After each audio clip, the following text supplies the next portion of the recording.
Voilà. Alors, je vais avoir besoin d'un petit, comment dire, d'une petite aide musicale, une série américaine très connue. N'est-ce pas, Cédric? Autant pour moi. Ah, on est parti. La musique des Feux de l'amour, puisque c'est un décès que je vais vous annoncer.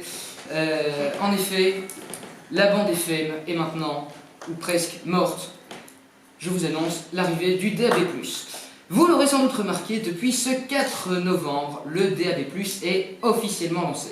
Ouais. Vous ne le savez pas peut-être encore, mais cette ouverture au grand public signe la mort de la bande FM.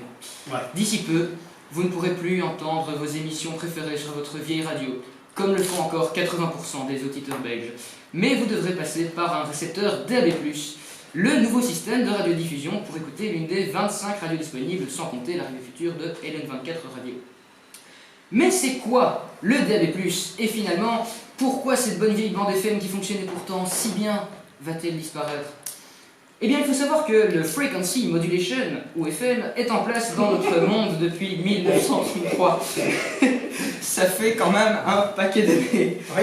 Comme vous le savez certainement, chaque société, comme le RTBF ou RTL, qui émet possède une ou plusieurs fréquences pour émettre en FM. Le problème, c'est que depuis quelques temps, une flopée de nouvelles radios est apparue. Tadam. Et la bande FM est maintenant saturée en termes de fréquences. Vous l'aurez vite compris, beaucoup de radios, peu de fréquences, il y a, comme qui dirait, un problème. Et puis, la qualité de la FM laisse parfois à désirer. Alors l'idée d'une nouvelle méthode de radiodiffusion a commencé à trotter dans la tête de plusieurs organisations européennes qui se sont regroupées sous le collectif Eureka 147. Ensemble, elles ont mis sur pied la DAB, une toute nouvelle norme censée révolutionner le monde de la radio. Mais avez-vous seulement idée de quand a été lancé le projet DAB?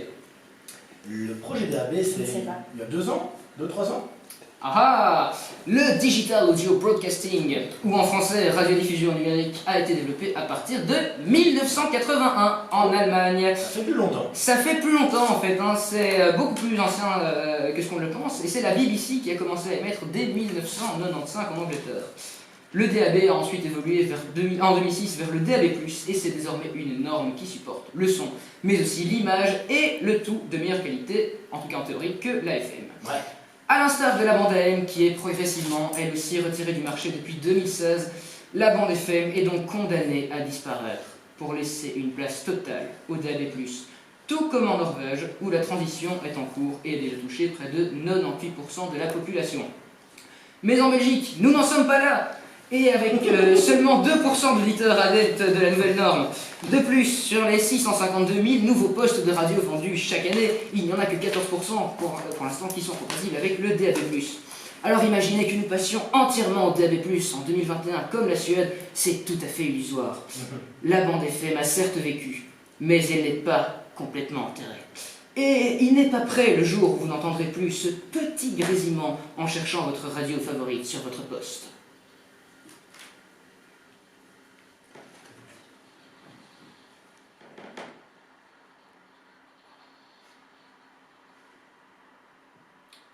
Voilà.